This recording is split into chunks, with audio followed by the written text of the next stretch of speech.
Voting is more than just a right, it's a powerful tool for change. Every vote counts and every voice matters. Voting protects your rights and helps to build a better future. And it's a way to hold our leaders accountable. Voting isn't just about the big elections either. Local elections impact our daily lives. It is important to study the candidates and the issues in order to make an informed decision. Election 2024. Don't sit it out. Your vote is your power.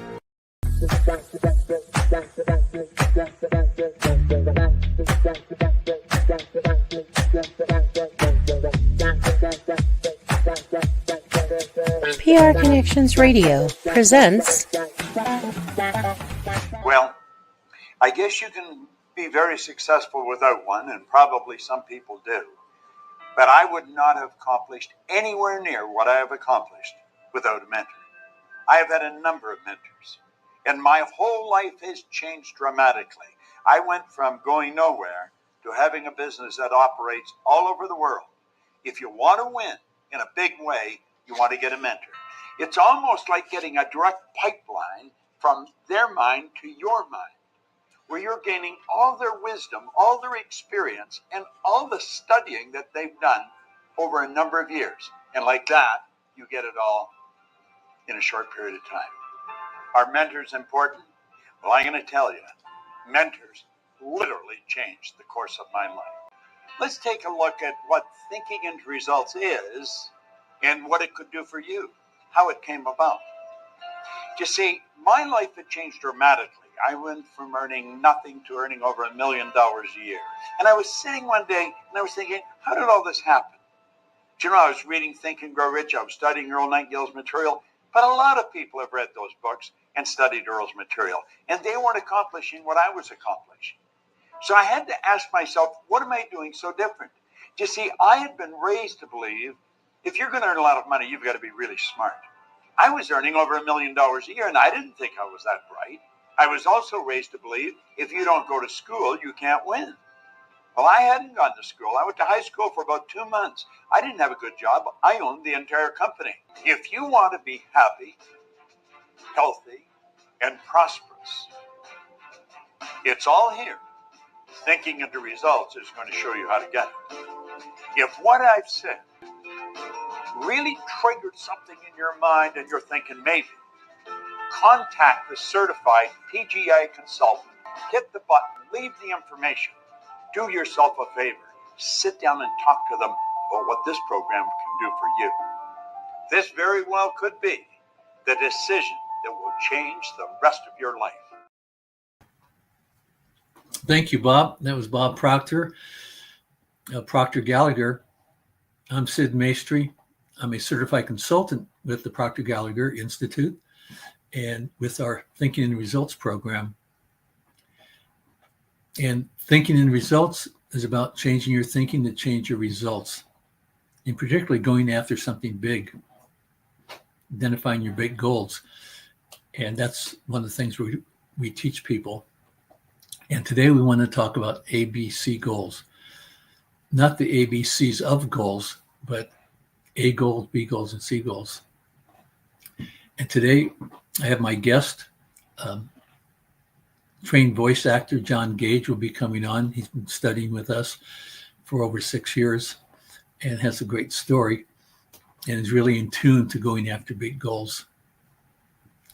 So I believe John is coming on any moment here. There he is, the man of the hour. For a half hour. Okay, welcome, John. Welcome. Thank you, Sid. So we're talking about ABC goals today. Do you want to tell us something about an A goal? Oh, well, everybody sees them a little differently. And the way I see an A goal, because an A goal is just basically a goal that you already know you can do. You pretty much do on a regular. It's like a to-do list. I need to clean my desk off today. I need, it's just basic things you need to do. I see a goal like I need to eat food to live. It's really just a simple thing you kind of do every day. It's really not a goal. It's more like a chore list. In a sense, it's just not, you don't get any growth out of it. It's just something you do every day to maintain.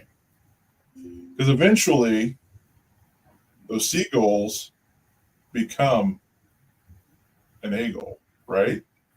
But you got to go from A to B. And what's a B goal? John, before we get into the B goal, I think you had a story, an A goal story about the young man that wanted to buy the Pontiac. I That's forgot about that. I even made a note of it too. That's funny. But yeah, because Bob was told a story once about he was talking to a guy because he did this, and the guy came up to him after his speech and said, "Oh, I have goals." He says, "Oh, great. Well, what are they?" He says, "Well, I want to buy a new Pontiac." And Bob's like, "Well, okay, a new Pontiac. That's a good goal. What kind of car do you drive now?" "Well, I drive a Pontiac." "Okay, so you own a Pontiac." "Yeah, but I want to buy a new one." "Okay, well, how long have you had the Pontiac?" 4 years." "Okay. Did you buy it new?" "Yeah, I bought it new." "So you've already done that." It's not really a goal because it's something you've already done. It's already in your habits of what you're doing. And so that's not what an A that's an A goal. That's not a B goal. It's not a C goal. It doesn't promote growth. It doesn't have any real form of difficulty. I mean, I got my truck. If I want to upgrade my truck, it'll a few dollars more a month to upgrade it the next time I buy a truck. It's really not a big thing. So yeah, the A goals are something you've done, you can do, and you know you could do it. There's no doubt in your mind. That's very good, John. We're going to go to the B goal. And B goals are ones that you've got a plan. You got to plan how to get it. You put a team together, you've got the resources, and if everything lines up, you're going to reach the B goal. Well, often there's no inspiration in that. A couple hiccups, and you just lose interest. Right. But we really want to talk about your favorite, the C goal, which I call the big enchilada. Well, the seagulls are fun. And it's not the bird. It's a seagull. I just say it so fast, it sounds like seagull, but it's not. It's a seagull. And the seagull, well, it's that fantasy goal. Like a beagle would be, well, I'd like to go on a cruise. A seagull would be, well, I'd like to own 3 cruise ships and, book cruises for people from all over the world, and keep them safe. And that's a seagull, especially if you've never done it before. Yeah, there's people that have done it. That's like the voice acting. There are a lot of people that are successful at it, but I've never been. And it's always, everybody's like, well, that's just something that's so far out there. Well, if you can conceive it and you can believe it, you can achieve it. Because, these last 12 sessions we talked about all of those, having that conception of what you want to do. Then you have to believe it in the subconscious, which allows you to achieve it, which brings you to a point that once you've conceived it, you believe it, and you believe you can achieve it, you have to be committed to it. And sometimes that's hard to do, because life happens to be going along, but I haven't changed my goals. I've had to change my plan, but I've been committed to my goals. Commitment, I do have a little quote here from W.H. Murray from the Scottish Himalayan edition, if I could read it, if that's okay. Please. It's about commitment. It says, commitment. Until I am committed, there is hesitancy, the chance to draw back, always in effectiveness. Concerning all acts of initiative and creation, there is one elementary truth, the ignorance of which kills countless ideas and splendid plans. At the moment I definitely commit myself, then providence moves too. All sorts of things occur to help me that would never otherwise have occurred. A whole stream of events issues from the decision raising in my favor all manner of unforeseen incidents and meetings and material assistance, which I never dreamed would come my way. Whatever I can do or dream I begin it. My boldness has genius, power, and magic. That Thank is you. extremely strong. What's that? I'm I sorry. said, thank you. You're welcome. It is very, those seagulls are the ones, the seagulls, man, I keep saying seagull. That doesn't sound right. Are the ones that you get a lot of the naysayers. And unfortunately, our biggest naysayers are usually family members, that say, well, imagine if the Wright brothers had listened to the naysayers. Oh, you're crazy. You're never going to fly. What if they listened to them? Would we have airplanes today? If they hadn't tapped into that resource? If Henry Ford had listened to his scientists, would we have that all-powerful V8 that's in my nice, pretty truck that's down there? I mean, it's a pretty powerful thing, and we're lucky that they didn't listen. John, you've reminded me of probably the biggest seagull that and I don't think I've talked to you about this. Well, a few years back, I came across a novel that I really liked, and it's called The Dalai Lama's Cat. Oh, you were telling me about that, yeah. The story of a rescued kitten that grows up with the Dalai Lama, learns the Buddhist teaching, and then narrates the story of the lessons that she learned. And my journal, the day that I got the book, I wrote, started reading the Dalai Lama Cat, contact the author about a movie. Mm-hmm. Second night, I wrote it again. And it's a seagull because I've never made a movie. I didn't know anybody in the business. Right. I didn't know anybody that knew anybody in the business. But I sent an email to the author that I was interested in making a movie. We went back a little bit, back and forth. And to back up a bit, it was about 3 months. I got the book. I wrote I wanted to make a movie. And I didn't do anything for 3 months, but I'm thinking about it. I'm giving the book to my friends, getting kind of feedback. Right. And once I sent the email, he introduced me to his agent, his publisher. And they said, great, we have someone who wants to make the movie, the producer, that actually putting the team together. And they introduced me to Amber Entertainment, and we went from there. We got a script writer.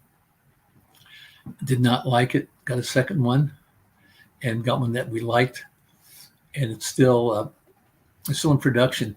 But the fact that and the people I met once I started doing that, I met Bob Proctor because of that project. First time I met him, I didn't have anything going other than I had sent an email and I had met somebody. No, I hadn't met anybody yet. That was it. I met him and I gave him my book. I said, Bob, I'm going to make a movie out of this. And all I had was an appointment. And the next week, had lunch with my new partner, and things went from there.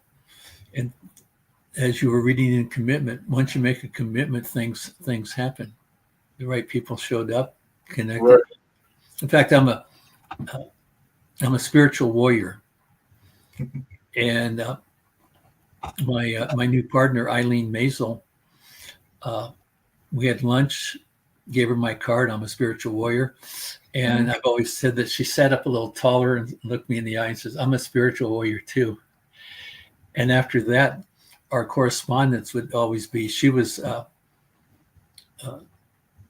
SWS, spiritual warrior sister, and I was SWB, spiritual warrior brother. Nice. And she did pass this past year. Oh. And I miss her terribly, because it was just, we were always on the same page. That's helpful. Okay. But getting back to you, isn't there a process to help keep you committed? I mean, I believe you have that process that was talked about. The 6 steps. Grow Rich, yeah, the 6 steps of how a goal should be achieved, especially a C goal. Yeah, let me go over that. That's the book, Napoleon Hill, Think and Grow Rich. Great book. One of my favorites. 1937, and over 100 million copies have been sold around the world in the last 90 years or so. It should be taught in school. It really should. That is an excellent idea. We can get somebody in the on a school board to approve this book. Yeah. Well, so we have Napoleon Hill talks about six steps, and that is to know what you want, and when do you want it, and what are you going to provide? What kind of a service or goods are you going to provide to get that goal? And then you write out your plan. And your plan is wherever you're at right now. Mm-hmm.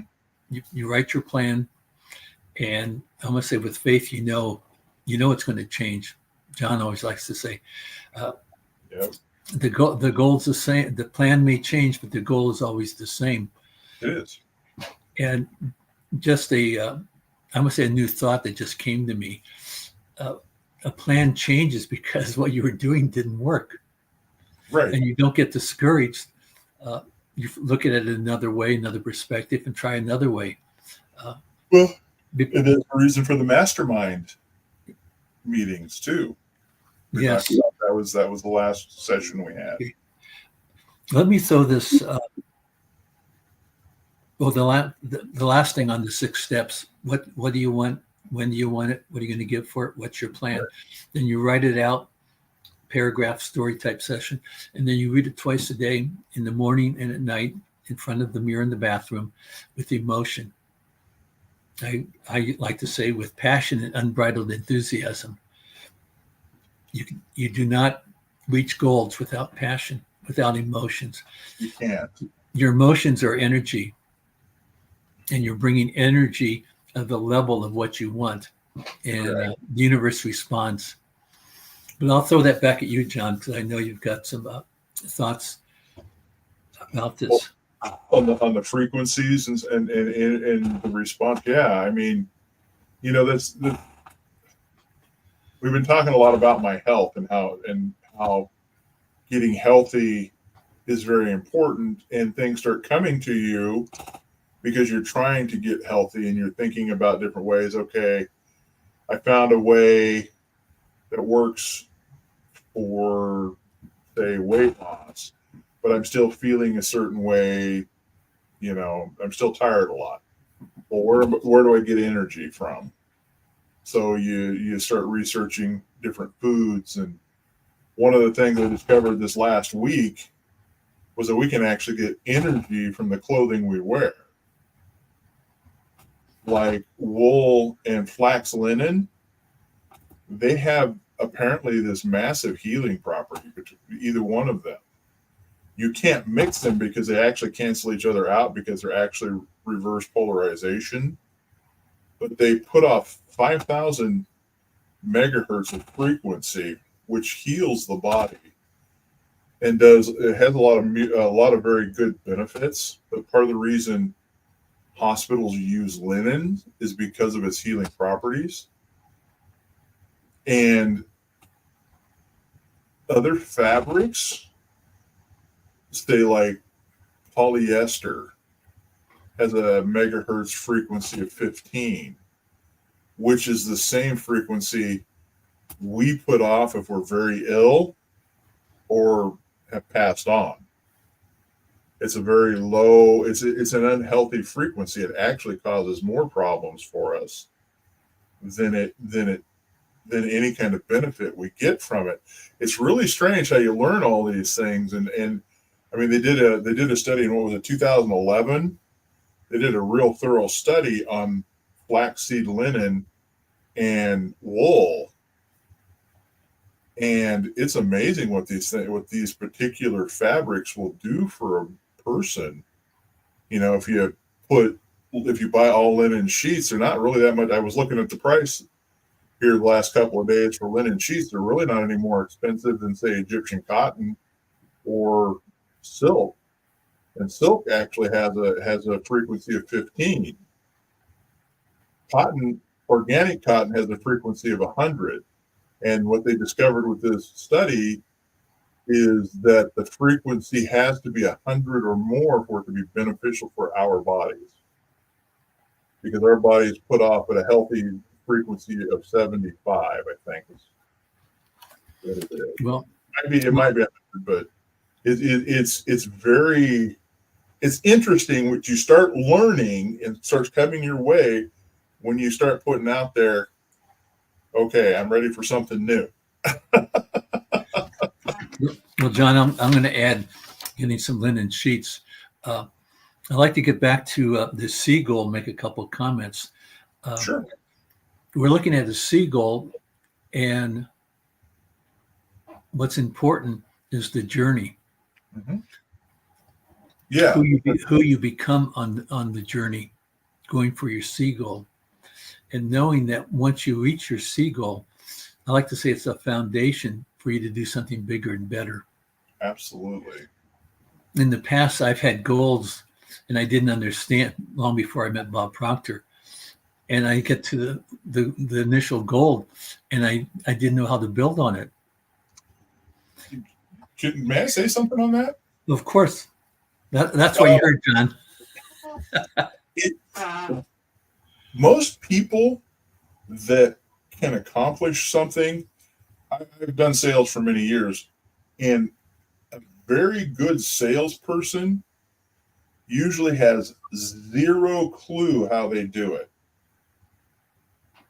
They don't know how they do it, and they don't know how to teach how they do it. These big organizations like, well, we've got this guy that's a super salesman. We're going to make him a manager, and he's going to teach everybody how to do it. And he gets up there and it's like, how come your team is failing? Well, just put me back on the sales floor. That's what I know how to do. And it's really what they know how to do. It's because they don't understand it. And one of the first things I learned with thinking into results was Bob said, I didn't understand how I did this, and I needed to know. And that's what we're trying to teach people, is how to figure out why it's working. Does that make sense? Yes. I think I said that right. Why it's working, that's the right term. Yeah, that's the right term. Let me jump into Andrew Carnegie for a moment. Because at the heart of what we're teaching, what Bob's teaching, is repetition. Right. And so Andrew Carnegie was the wealthiest person in the world back around 1900 with a steel company. And Napoleon Hill was a young cub reporter that was supposed to do a interview for an article about Andrew Carnegie. And they sat down, and Andrew Carnegie had a theory that, well, I say theory, that people that are very successful in all areas of life were dying, and no one knew how they did what they did. And Right. he had some thoughts about what success was, what he had done, and he gave Napoleon Hill a challenge that he wanted him to interview around 500 people that Andrew Carnegie would introduce him to find out what they did to be successful. And told him it was going to be taking 20 years to do it, and he'd have to support himself. Napoleon Hill had to pay his own way. And he asked Napoleon Hill to write down the statement. And the statement was, Andrew Carnegie, I'm not only going to match your achievements in life, I'm going to challenge you at the post and pass you at the grandstand. And I have a CD where he's describing, he threw his pencil down and says, I don't believe that. And Andrew Carnegie said, I know you don't believe that, but will you do this for me? Will you read that statement twice a day in front of the mirror for 30 days? So Napoleon Hill says, I did that. Well, he was kind of embarrassed at the beginning. His brother was in the next room, so he closed the door in the bathroom and didn't speak real loudly. But at the end of 2 weeks, he started to see some light. After 3 weeks, he could see the light at the end of the tunnel, as he put it. And after 30 days, he knew he could do it. And that's what he did. And that was the repetition, the goal in front of the mirror. And that's causing the belief. He conceived it. Carnegie believed he could do it. He had to believe he could do it. And once he could believe he could do it, he achieved it. But you have to believe you can do it. And sometimes that's difficult. A lot of people don't understand, it's like we're talking about my health. They don't understand that in 2004, I weighed myself. I was wearing an 8X shirt that was so tight that it would cut the circulation off. So we finally found a scale I could weigh myself on. And it topped off at 950 pounds. And this was a cattle scale. So I know that it was accurate. So since 2004, I've gone from an 8X, I've gone from 950, I'm just under 450 now. My goal is 275. It's in sight. It will happen. Yes, it's taken a long time, but it took a long time to get there. And I don't want to take shortcuts, because if you take shortcuts, your success temporary is diminished.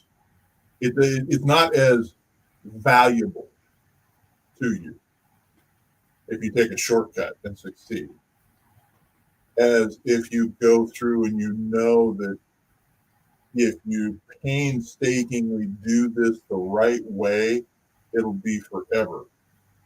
And you can teach others along the way. When you asked me if I'd start being a guest on your show, I was like, I can finally start teaching people how to think and show them that by taking the time and putting yourself through those things and doing the things that others won't, you will succeed at life. John, I hate to cut you off, but we're going to have to wrap this baby up. Well, I'll step off the soapbox now. So I appreciate you being on the show. Thank you. I love your willingness to share these personal stories. And I'm not sure when I don't know when Armani's going to remove you from the screen, but thinkingresults.com. You can reach me there, schedule time to talk. And I appreciate your being with us on our show today. And we'll be back next week with another exciting lesson from Thinking in Results. Voting is more than just a right, it's a powerful tool for change. Every vote counts and every voice matters. Voting protects your rights and helps to build a better future. And it's a way to hold our leaders accountable. Voting isn't just about the big elections either. Local elections impact our daily lives. It is important to study the candidates and the issues in order to make an informed decision. Election 2024. Don't sit it out. Your vote is your power. PR Connections Radio thanks you for watching this podcast. Check out more episodes of this show and our others at prconnectionsradio.com.